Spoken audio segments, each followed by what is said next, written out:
اعوذ باللہ من الشیطان الرجیم بسم اللہ الرحمن الرحیم اللہم صلی علی محمد وعلی آل محمد۔ تو آج کی ویڈیو میں آپ لوگوں کے ساتھ، جیسے آپ لوگوں نے ٹائٹل پڑھ لیا ہوگا کہ درود پاک پڑھنے والوں کے لیے ایک اور خوشخبری۔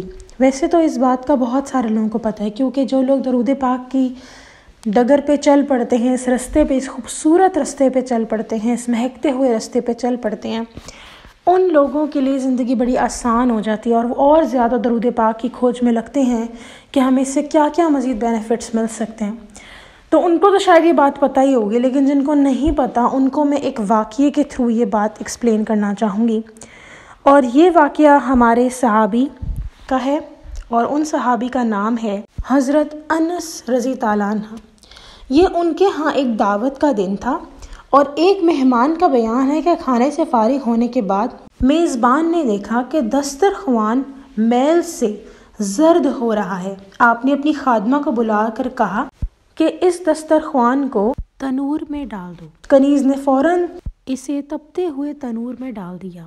مہمان یہ دیکھ کر حیران رہ گئے اور انتظار کرنے لگے کہ کب یہ دسترخوان کا دھواں اٹھتا ہے۔ ان کی حیرت کی حد نہ رہی جب انہوں نے دیکھا کہ کچھ دیر کے بعد تنور سے دسترخوان کو باہر نکال لیا گیا، جو جھلسا نہ جلا بلکہ اس کی میل کچیل دور ہو گئی۔ مہمانوں نے میزبان سے پوچھا، یہ کیا بات ہے کہ آگ نے اسے نہیں جلایا؟ حضرت انس رضی تعالیٰ عنہ نے کہا، اس دسترخوان سے کئی بار حضرت محمد مصطفیٰ صلی اللہ علیہ وآلہ وسلم نے اپنا منہ پوچھا ہے، ہاتھ پوچھے ہیں، اسے آگ نہیں جلا سکتی۔ آپ دیکھیں کہ یہ بات جو ہے، جتنی میں نے آپ کو جو واقعہ سنایا، میں کیا کہوں کہ ہم خوش نصیب ہیں، یا درود پاک پڑھنے والا ہر شخص خوش نصیب ہے۔ دیکھیں، لیکن میں ایک چھوٹی سی بات ایکسپلین کرنا چاہوں گی۔ جس واقعے کو میں نے آپ لوگوں کو بتایا، بہت سارے لوگ جانتے ہیں کہ جس چیز پہ نبی پاک صلی اللہ علیہ وسلم کا ہاتھ لگ گیا ہو، یا ان کی رحمت ہی اس کو آگ نہیں چھو سکتی۔ تو یہاں پہ ایک بات سوچنے کی ہے کہ وہ تمام لوگ جو درود پاک پڑھ رہے ہیں، جو درود پاک سے، جن کی زندگی کو مرتے دم تک اللہ تعالیٰ نے ان کا اتنا اچھا نصیب رکھ دیا ہے کہ انہوں نے مرتے دم تک درود پاک پڑھنا۔ میں اگر یقین کریں، میں تو ڈر جاتی ہوں کہ یا اللہ کب ہدایت آ جائے، مضبوطی سے تھام لو ہدایت کو۔ ہم یہ نہیں کہتے آگی تو باقی پاس رہے گی، اسے سنبھال کے رکھنا پڑتا ہے۔ تو درود پاک جن کو ملا ہے انہیں سنبھال کے رکھنا ہے۔ دن میں 1000 نہیں ہو رہا نا، 100 پڑھ لیں، 50 پڑھ لیں، بٹ روز اپنی حاضری لگوائیں، کبھی بھی اس کو جانے نہ دیں۔ اور آپ سوچیں کہ ہم اس فتنے کے دور میں، جہاں پر ایک وقت تھا کہ اللہ تعالیٰ نے صرف غیبت، جس کو ہم صرف کہہ رہے ہیں، معاذ اللہ ہمیں معاف کرے، کہ غیبت کرنے والی قوم کو اللہ نے عذاب دیا۔ آج کل ہمارے زمانے میں کیا کیا نہیں ہو رہا، اس فتنے کے دور میں کیا کیا نہیں ہو رہا، ہم سب کی آنکھوں کے سامنے ہے۔ تو ہمیں تو بہت ضرورت ہے کہ ہمیں بھی آگ نہ چھوئے۔ پہلی منزل تو ہے ہی قبر، جو آخرت کی پہلی منزل ہے وہ تو قبر ہے، جس میں ہمیں پہلے ہی پتہ لگ جائے گا۔ کوئی شادگی ہے تو ٹھیک ہے، آرام ہے، اور علماء کرام کے بہت سارے اس کے اندر تھوڑے سے آ جاتے ہیں کانفلکٹس کے، شاید اوپر وہ چلی جائے گی، کہتے ہیں نہیں قبر میں ہی رہ جائے گی، سلا دی جائے گی۔ تو اس ڈیبیٹ کی طرف تو نہیں میں جاتی، لیکن اتنا ہم سب جانتے ہیں کہ قبر پہلی منزل ہے۔ تو اس قبر میں جیسا ہمارے ساتھ معاملات ہوں گے، انہی سے پتہ لگ جائے گا کہ آگے کیا ہونا ہے۔ تو اگر آپ درود پاک پڑھ رہے ہیں تو سوچیں کہ آپ کے لیے کتنی آسانی ہوگی، آپ پر کتنی شفقت ہوگی۔ پھر ہمیں بھی، ہم لوگوں کو بھی دعا تو یہی ہے، امید تو یہی ہے کہ پھر ہمیں بھی آگ نہ چھوئے۔ بہت سارے لوگ میں جانتی ہوں جو ایسے ہیں جو درود پاک اللہ کی محبت میں، نبی پاک صلی اللہ علیہ وسلم کی محبت میں پڑھ رہے ہیں۔ اللہ کی محبت میں کیسے؟ دیکھیں، قرآن پاک میں اللہ تعالیٰ نے سورۃ الاحزاب کی آیت نمبر 56 میں اللہ تعالیٰ نے کہہ دیا ہے کہ اللہ تعالیٰ اور ان کے فرشتے نبی پاک صلی اللہ علیہ وسلم پر درود و سلام بھیجتے ہیں۔ تو کیا اللہ تعالیٰ کی سنت ہے، اللہ تعالیٰ کی یہ واحد سنت ہے جو اللہ تعالیٰ کی ہم فالو کریں؟ ورنہ جتنے بھی کام ہمیں کہے گئے ہیں اللہ تعالیٰ وہ نہیں کرتے، صرف یہ ایک چیز ہے جو اللہ تعالیٰ خود کرتے ہیں، اور ہم اس سنت کو فالو کر رہے ہیں۔ تو سوچیں کہ اللہ تعالیٰ کو خوش نہیں کر رہے، ہم کر رہے ہیں نا۔ اپنے محبوب حضرت محمد مصطفیٰ صلی اللہ علیہ وسلم پر درود و سلام، یہ جو حدیث میں ہمیں لفظ آتے ہیں کہ انسان کا ایمان اس وقت تک مکمل نہیں ہوگا جب تک اس نے حضرت محمد صلی اللہ علیہ وسلم سے محبت نہ کی، مکمل اپنے گھر بار اولاد سب سے بڑھ کے نہ کی۔ تو یہ سب حدیث کے لفظ تو اللہ تعالیٰ کی طرف سے آئے نا، انبیاء کرام اپنی طرف سے تو کچھ بھی نہیں کہتے۔ تو یہ اللہ تعالیٰ کے اسٹینڈرڈ سیٹ کیے، ہم اسی کو فالو کر رہے ہیں، تو اللہ کی محبت بھی مل گئی، حضرت محمد مصطفیٰ صلی اللہ علیہ وسلم کی محبت بھی مل گئی۔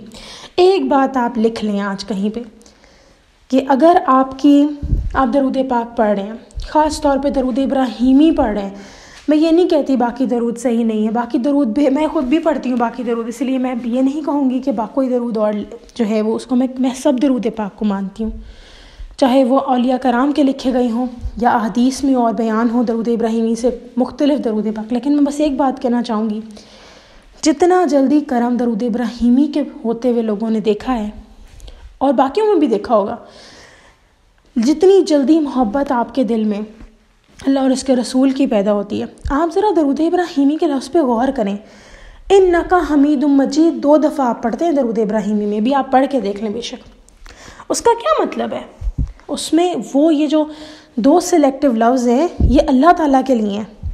اس پورے درود پاک میں ہم حضرت محمد مصطفیٰ صلی اللہ علیہ وسلم کو، حضرت ابراہیم علیہ السلام کے بارے میں بھی ذکر کرتے ہیں، اور پھر 2 دفعہ اللہ تعالیٰ کے بارے میں بھی ذکر ہوتا ہے۔ اس میں آپ دیکھیں اس درود پاک میں تو 2 ہی دفعہ حضرت محمد مصطفیٰ صلی اللہ علیہ وسلم کا ذکر ہو رہا ہے، 2 دفعہ حضرت ابراہیم علیہ السلام کا ذکر ہو رہا ہے، لیکن اللہ تعالیٰ کا بھی کیا 2 دفعہ ذکر ہو رہا ہے؟ چلیں اس کا تھوڑا سا ترجمہ بیان کرتے ہیں، ویسے بہت سارے لوگوں کو اس کا ترجمہ پتہ ہوگا لیکن تھوڑی سی ایکسپلینیشن اور دے دیتی ہوں۔ اللہ تعالیٰ کا ذکر ہم 4 دفعہ کر رہے ہیں۔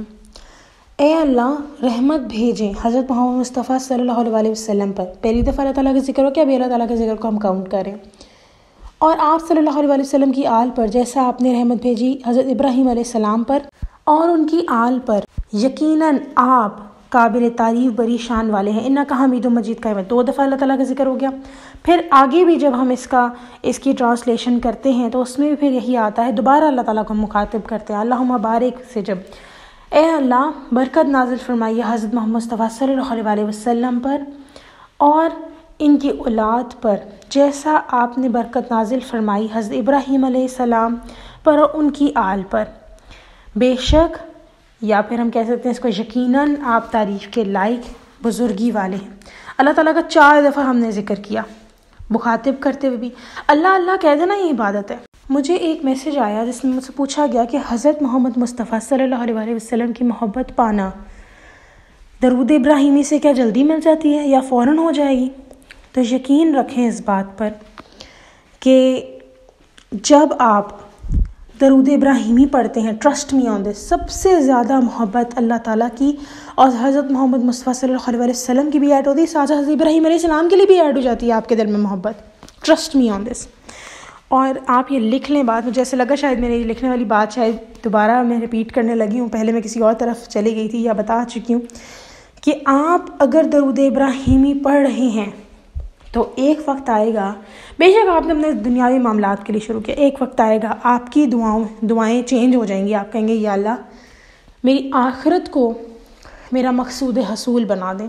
آپ کی دعائیں اتنی چینج ہو جائیں گی، آپ اپنے لیے، اپنی اولاد، اپنے اہل خانہ سب کے لیے دعائیں بس یہی مانگیں گے کہ یا اللہ ہماری آخرت ہمیں دنیا میں تو ملے ہی ملے۔ اللہ تعالیٰ نے کہا دنیا آخرت دونوں مانگو، ٹھیک ہے، لیکن جنہوں نے دنیا مانگی ان کے لیے دنیا ہے، جنہوں نے آخرت مانگی ان کے لیے صرف آخرت ہے، جنہوں نے دنیا آخرت دونوں مانگی ان کو دونوں دوں گا۔